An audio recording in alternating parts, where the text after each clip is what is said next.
presentation is assessing perceived understanding and self-efficacy in a compulsory Islamic psychology course among International Islamic University students, which will be presented by Mina Hosseini. So I request her to start presentation, please.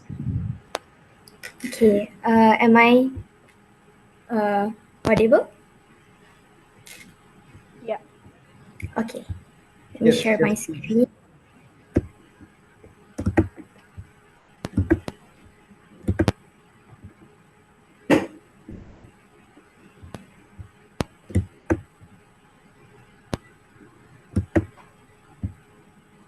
Okay, all right. My name is Amanina Hussaini, and I am an undergraduate psychology student from IIUM. I will be presenting my research today. Thank you so much for this opportunity. Let me start my presentation with an idea. Imagine if our educational approaches could truly empower students to not only learn but to confidently apply the rich insights of Islamic psychology in their professional lives. This is exactly what my research will be exploring for today. The title of this research is Assessing Perceived Understanding and Self-Efficacy in a Compulsory Islamic Psychology Course Among IIUM Students. I conducted this research with Dr. Mariam Adawiyah binti Zulkifli, and we are from the Department of Psychology, Abdul Hamid Abu Sulaiman Kuliah of Islamic Revealed Knowledge and Human Sciences. Okay, we begin with the background. So from the Department of Psychology until the Kuliah and IIUM, we are under the umbrella of IIUM's visions and missions. IIUM vision is to lead International Center of Educational Excellence, while the first mission to achieve this vision is to integrate Islamic revealed knowledge and human sciences. And we are guided by the paradigm of Tawhidic epistemology, where we believe that all knowledge comes from Allah. So this necessitates the creation of the course, of the compulsory course Psychology from Islamic Perspective, in its code Psych 3011. And this is also to support the efforts of Dr. Malik Badri to Islamicize psychology. Okay, so the research question is being asked: has the course achieved its intended goals?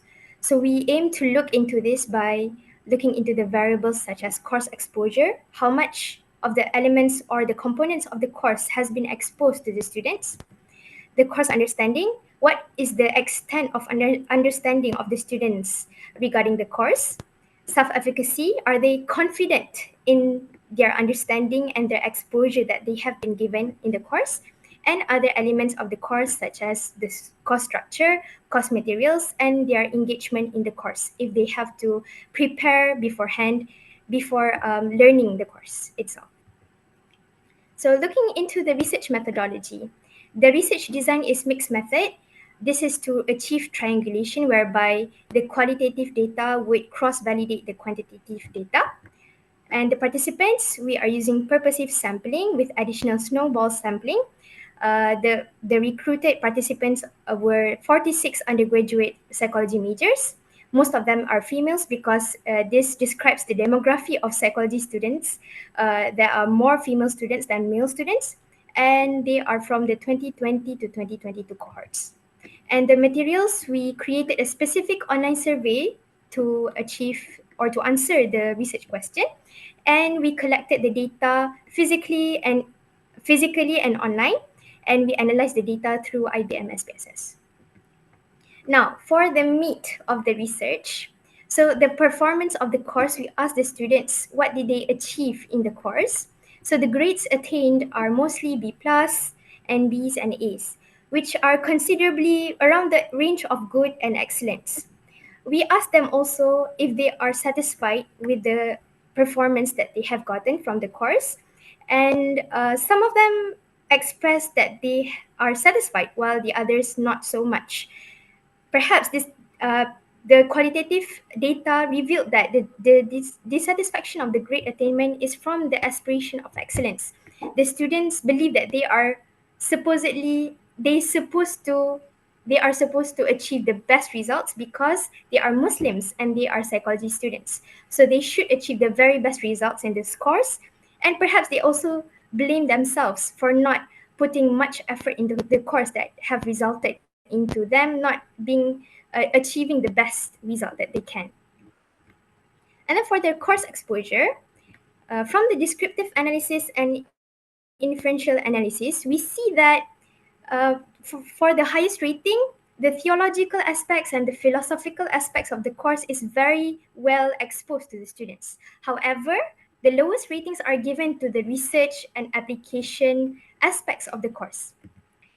This is supported by the qualitative data that the students experienced conceptual confusion. It's not being clarified enough in the conceptual part of the course.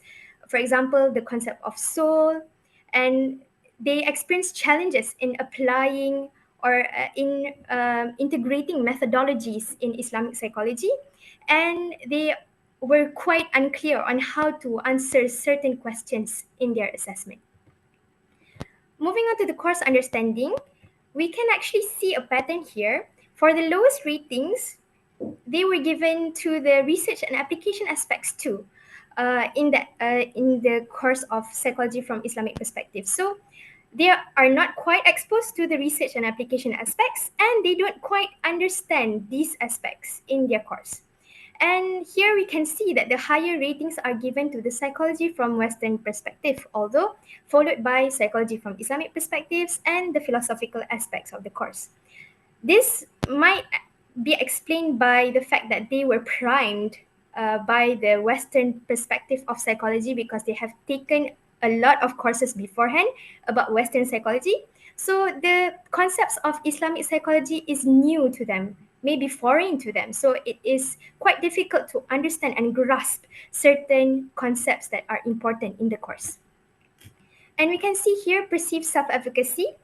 The highest rating is given to the item that they acknowledge that the understanding that they experience have improved after taking the course, but they express that they are not really confident in their level of understanding of this course. Perhaps we can see from the exposure and understanding, they couldn't grasp the course in total. There are some aspects that they have not understood fully, so they cannot express their true confidence in their understanding of the course.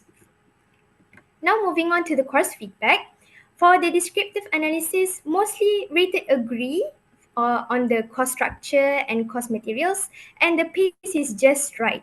However, for the students' engagement, most answered neutral, and mostly engaged with lecturers outside classroom hours, perhaps low. This might be because they lack confidence or they were uncertain in articulating their learning difficulties. Perhaps they don't really know what they don't know or what they don't understand, so they cannot ask any questions to the lecturers to clarify on what they don't know. So this can be seen through the qualitative data, that they have difficulty in expressing certain important concepts in written assessments because they experience confusion in expressing the concepts, especially Islamization, relativization, and integration, and they could not express well in terms of abstract and philosophical concepts. And some elements that we can see that the students express from their learning experiences, discussions really help them in understanding the course better. So discussion, where it be general discussion, discussions with lecturers, discussion with friends, that really help them to understand the course better.